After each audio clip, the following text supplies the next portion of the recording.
আসসালামু আলাইকুম সবাইকে। হৃদয়ের ঠিকানা গল্পের 51 নম্বর পার্ট। তো বেশি কথা না বলে চলুন গল্প শুরু করা যাক। আমি দুঃখিত বড় আব্বু, এছাড়া আমার হাতে আর করার মতো কিছু ছিল না। আমরা ভালো আছি, বাবা আগে থেকে সুস্থ হয়েছে, মুখের গঠনও স্বাভাবিক হয়ে গেছে। ডক্টররা আশা করছেন আর কিছুদিনের মধ্যেই কথা বলতে পারবেন ইনশাআল্লাহ। সিজান ভুইয়া চুপ হয়ে গেল। আদরের ছোট ভাইটাকে দেখে না কতদিন, কি অবস্থায় আছে, কেমন আছে, কিছুই জানেন না তিনি। নিজেকে অসহায় লাগে তার। পাশেই সাগর রক্তচক্ষু নিয়ে বসে আছে মাথা নিচু করে, রাগে ফুঁসছে সে। নাবিল ভুইয়া ভাইয়ের অস্থিরতা টের পেয়ে কাঁধে হাত রেখে অভয় দিয়ে বললেন, ভাইজান মেয়েটার সাথে নরমভাবে কথা বলো, ওকে জিজ্ঞাসা করো কোথায় আছে ওরা, বাসায় ফিরে আসতে বলো ওদের। সিজান ভুইয়া এবার একটু নরম হলেন, কণ্ঠে মায়া ঢেলে বললেন, মারে অযথা কেন রাগ দেখাচ্ছিস, এতে যদি তোর বাবার ক্ষতি হয়ে যায়, তুই ফিরে আয় মা। কোথায় আছিস বল আমাদের, আমরা তোকে গিয়ে নিয়ে আসবো। সাগরের সাথে বসে সবকিছু সমাধান করব। আর জেদ ধরে থাকিস না, আমার ছেলেটা কষ্ট পাচ্ছে। উষা দীর্ঘশ্বাস ফেললো। কতদিন পর বড় আব্বুর এমন আদুরে বলে শুনছে সে। ইচ্ছে করছে ছুটে চলে যায়। এসব চিন্তা বাদ দিয়ে উষা ভাবে, 2 দিন ছেলের বেহাল অবস্থা দেখেই সহ্য হচ্ছে না, আর ও যে গত 5টা বছর ধরে সহ্য করছে সে বেলায়। উষা দৃঢ় আর আত্মবিশ্বাসী স্বর, আমি ফিরবো না বড় আব্বু, আমি আমার বাবা এভাবেই ভালো আছি। আজকে ফোন দেওয়ার উদ্দেশ্য হলো, সাগর ভাই যে সেদিন বলেছিল 2-1 দিনের মধ্যে ডিভোর্সের কাগজ আসবে, কাগজটা কি এসেছে? আমাকে প্লিজ জানাও কবে আসবে আর কখন আসবে, কোথায় এসে সাইনটা করতে হবে, আমি করে দিব।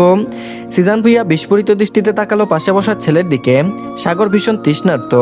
উষার কণ্ঠ শুনে নিজের মনকে শান্ত করছিল সে। তবে উষার মুখে ডিভোর্সের কথা শুনে মস্তিষ্ক সচল হয় তার, হাতটা নিষ্পিস করে ওঠে। ইচ্ছে করে সেদিনের মতো উষার গালে বসিয়ে দেয় একটা চর। ওর মুখে ডিভোর্স শব্দটা মোটেও সহ্য হয় না ওর। সাগর নিজের রাগ নিয়ন্ত্রণ করতে পারলো না। এবার নিজে রাগী এবং কঠিন স্বরে বলল, এই কয়টা দিন আমার অন্তরটা যেভাবে জ্বালিয়ে খাক করে দিয়েছিস, তার জন্য তোকে আমি ক্ষমা করে দিতাম। এতটুকু শাস্তি আমাকে দেওয়ার অধিকার তোর আছে।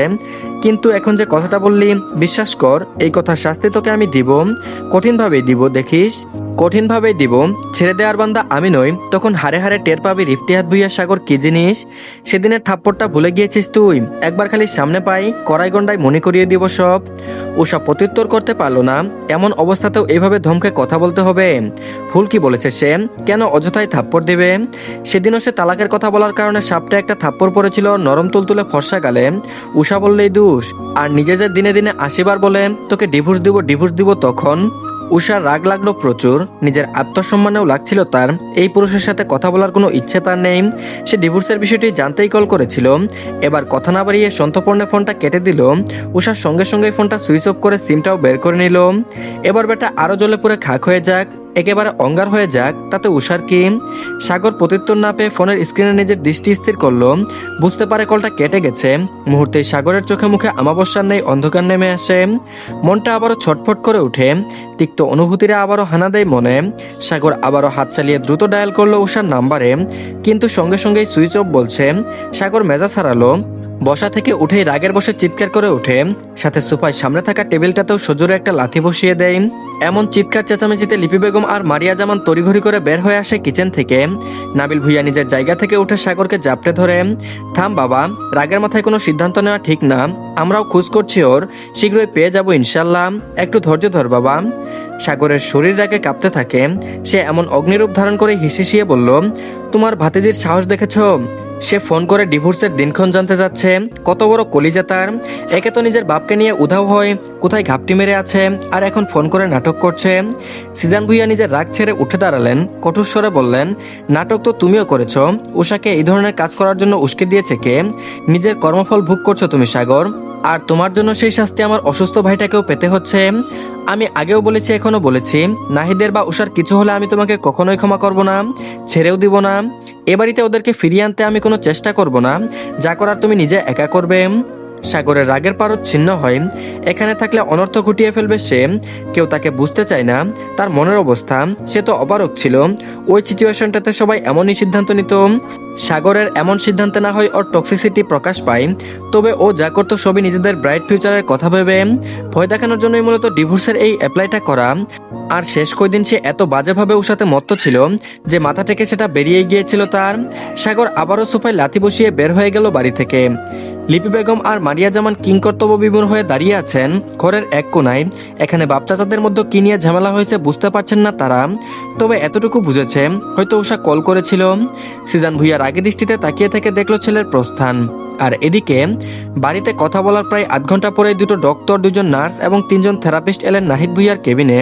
দুইজন নার্সের মধ্যে একজন ছেলে নার্সও ছিল, সেটা উষা খেয়াল করেনি। ডক্টরের দেখে সে এক কোনায় চুপটি করে দাঁড়িয়েছিল, কেবিন থেকে বেরিয়ে হয়ে যাবে কিছুক্ষণের মধ্যে। হঠাৎ উষা বুঝতে পারে তার দিকে কেউ গাঢ় দৃষ্টিতে তাকিয়ে আছে। অনেকক্ষণ যাবৎ এই অনুভূতিটা হওয়ার পরেও উষা মাথা তুলে দেখতে চায় কি হচ্ছে, তবে এবার খুবই বিরক্ত ঠেকলো তার কাছে। বাবার মুখশ্রী থেকে চোখ সরিয়ে মাথা তুলে তাকালো আশেপাশে। মুহূর্তে অনুভব করলো বেড থেকে কিছুটা দূরে একজোড়া পুরুষালী চোখ তাকে গিলে খাচ্ছে। ব্যাপারটা উষার ভালো ঠেকলো না। এত বড় আর উন্নত মানের হসপিটালের এই অবস্থা। উষা জোহরি নেত্রে তাকিয়ে রইল পুরুষটির পানে। পুরুষটাকে এবার চিনতে তার সময় লাগেনি। মুহূর্তেই মুখটা আতঙ্কে ভয়ে নীল হয়ে আসে। ভয়ে উষার পা রীতিমতো কাঁপছে। শুকনো ঢুক গিল সে, মনে মনে আল্লাহ আল্লাহ করছে সে। এবার এবার কি হবে ওর সাথে? বাবা তো অসুস্থ, মেহেদি তো এখানে থাকে না। কলিজা শুকিয়ে এলো উষার এমন নাজেহাল অবস্থা দেখে মুখ বাঁকিয়ে ক্রূর হাসি হাসলো লোকটা। নিজের নির্লজ্জতা প্রকাশ পায় তাতে। উষার তীব্র ঘৃণায় নজর সরিয়ে নিল তার থেকে। মন তার কু ডাকছে নতুন বিপদের আশঙ্কায়। শরীর নিস্তেজ হয়ে আসতে চাইছে। শীততাপ নিয়ন্ত্রিত ঘরটাতে উষা কেমন ঘামছে, ভয়ে হাত পা নীল হয়ে আছে। নার্সটার লোলক দৃষ্টি গায়ে কাটার নেই বিচ্ছে উষার।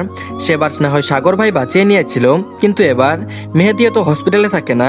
মহিলা নার্সটাকে উষা চিনে, আসছে দিন থেকে এই নার্সটাই সবকিছু খেয়াল রাখছেন। সেই সুবাদে কথাবার্তাও হয়েছে।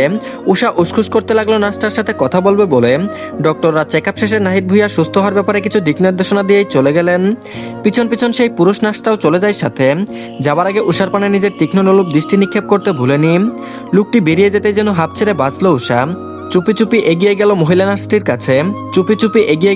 নার্সটির কাছে। খুব কৌশলে জিজ্ঞেস করে বসলো ছেলেটির কথা। মহিলা নার্সের কথা অনুযায়ী ছেলে নার্সের নাম দীপু আহমেদ, পেশায় একজন নার্স। গতকালই জয়েন করেছে এই হসপিটালে। উষা শুকনো ঢুক গিল। মাথায় ঘুরে বেড়ায় সেদিনের রেস্টুরেন্টের এই ছেলের বলা প্রতিটি বিষবাক্য। মনে মনে সিদ্ধান্ত নিয়ে নেয় আজকে মেহেদি এলেই সন্ধ্যার মতো নাহিদ ভুঁইয়াকে ডিসচার্জ করিয়ে বাসায় নিয়ে আসবে। সেবা যত্ন যা লাগবে তা সে বাসাতেই করবে। আর এদিকে উষা নিজে ডিসচার্জের সব ব্যবস্থা করে ফেলে। কেবিনে বসে থাকে শক্তভাবে, ভিতর থেকে লক করে রাখে। দুপুর গড়িয়ে বিকেল হয়, কিন্তু মেহেদি এখনো হসপিটালে এসে পৌঁছায়নি। উষা নাহিদ ভুঁইয়ার পাশেই বসা ছিল। উনি ঘুমাচ্ছিলেন। হঠাৎ করে ঘুম ভেঙে যায় উনার। আধো আধো বলিতে উষাকে বলল, পাপ পাপ পানি। উষার চোখ মুখ খুশিতে চকচক করে ওঠে। তার বাবা কথা বলতে পারছে। খুশিতে তার বুকটা ফেটে যাচ্ছে। কতদিন পর বাবা একটু কথা বলল। উষা দ্রুত বসা থেকে উঠে আসে বাবার নিকট। নাহিদ ভুঁইয়া আবারও অস্পষ্ট স্বরে বলল, পাপ পানি খাবো। উষা দ্রুতই উঠে যায়, গ্লাস ভর্তি পানি নিয়ে আসে বাবার কাছে। কিন্তু উষা বুঝতে পারে তার বাবা এভাবে শুয়ে পানি পান করতে পারবে না। সে পানির গ্লাসটা টেবিলে রেখে বাবাকে ধরে বসায়, তারপর পানি খাইয়ে দেয়। বাবার কপালে একটা চুমু দিয়ে বলল, দেখলে আল্লাহর রহমতে তুমি একটু একটু করে সুস্থ হয়ে উঠছো বাবা। নাহিদ ভুঁইয়া ফেলফেল দৃষ্টিতে তাকিয়ে থাকে মেয়ের দিকে। তারপর আবারও অস্পষ্ট স্বরে বলল, বাবু। উষা বুঝে তার বাবা কার কথা জিজ্ঞাসা করছে। উচ্ছ্বাস জেগে ওঠা চোখে মুখে আমাবস্যা নেই, আধার নেমে আসে মেয়েটার। সবাই বলে বিপদে আপদে উষার পাশে আছে, আসলে কেউই নেই। আমাকে নিয়ে যদি সবাই ভাবতো, তাহলে যে মানুষ গত 5টা বছর আমাকে কষ্ট দিয়ে এসেছে তাকে নিয়ে মাতামাতি করতো না। নিজের বাবাও দেখো, নিজের মেয়ের চিন্তা না করে ভাতিজার চিন্তা করে। হতাশার শ্বাস ফেলে উষা বাবার কাছে এগিয়ে গিয়ে মাথায় হাত রাখে। তন্মধ্যই নাহিদ ভুঁইয়া আবারও বলল, আমার শাসা, আমা বাসা ভাই। উষা বুঝতে পারে বাবা ভুঁইয়া বাড়ি আর নিজেদের ভাইদের কথা জিজ্ঞাসা করছে। বাবার মাথায় হাত বুলিয়ে দিতে দিতে বলল, ভেবো না আব্বু, আমি বড় আব্বু আর চাচুকে খবর পাঠাবো তোমাকে এসে দেখে যেতে। আজকে আমরা বাসায় ফিরবো। মেহেদি এলেই তুমি একটু শান্ত হও। নাহিদ ভুঁইয়া শান্ত হলেন না, পূর্বের থেকেও দ্বিগুণ অস্থির হয়ে মাথা নাড়াতে লাগলেন। চোখে মুখে আতঙ্ক ভয় নিয়ে বললেন, না আমি বাসা। আর কিছু বলার আগেই দরজায় নক করার শব্দ ভেসে এলো। উষার কপালে ভাঁজ পড়ে। অজানা ভয় মন গ্রাস করে নেয়। এখনো মেহেদি এলো না। তার উপরে ওই নার্স। বাবার দেখাশোনা পুরুষ নার্সই করেন, ওষুধপত্রের দায়িত্বে আছেন মহিলা নার্স। আর এতদিন তো অন্য পুরুষ নার্সই এসেছে। তবে আজকে যখন এই ছেলেকে ডক্টর রুমে নিয়ে এসেছে, তার মানে সেই দেখাশোনা করবে। উষা ভয়ে গুটিয়ে যায়। একে তো অসুস্থ বাবা, কেউ পাশে নেই। ওই চরিত্রহীনটা যদি আসে তখন। উষার ভাবনার মধ্যেই দরজা ধাক্কানোর শব্দ তীব্র হয়। উষা শুকনো ঢুক গিলে এগিয়ে যায় সেদিকে। গলা উঁচিয়ে জিজ্ঞাসা করলো, কে? অপাস থেকে বলল, আমি মেহেদি। দরজা লক করা কেন? দরজা খুল। উষা দ্রুত দরজা খুলে দেয়। দরজা খুলতে হুড়মুড় করে ঘরে প্রবেশ করে মেহেদি বলল, আঙ্কেলকে নাকি আজকেই বাসায় নিয়ে যাবি? আর 2টা দিন রাখলে ভালো হতো না? উষা বিচলিত হয়, নিজের আতঙ্কটুকু লুকিয়ে বলল, বাবা থাকতে চাইছেন না, বাসাতেই প্রপার কেয়ার করা যায়, আমার জন্য সুবিধা হয়, তাই চলে যেতে চাচ্ছি।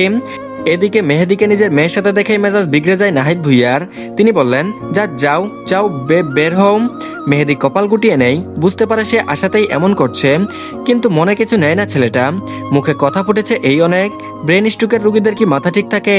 চেতন ফিরলেই এমনিতেই কাছে টেনে নেবেন বলে বিশ্বাস মেহেদির। মেহেদি আর কথা বলতে চাইল না, উষাকে বলল, তুই তাহলে গুজগাছ করে নে, আমি রিসেপশনে যাই, ফর্মালিটিস পূরণ করে ফেলে গিয়ে বেরোতে বেরোতে সন্ধ্যা হয়ে যাবে রে দেখিস। কথা শেষ করে মেহেদি বেরিয়ে পড়ল। তো ধন্যবাদ সবাইকে, এই পার্টটি এই পর্যন্তই। পরবর্তী পার্টও দিয়ে দেওয়া হয়েছে, সবাই দেখে নেবেন। আর সবাই অবশ্যই চ্যানেলটিকে সাবস্ক্রাইব করে দিয়েন, আর ভিডিওতে অবশ্যই লাইক দিয়েন। তো ভালো থাকবেন সবাই, আল্লাহ হাফেজ।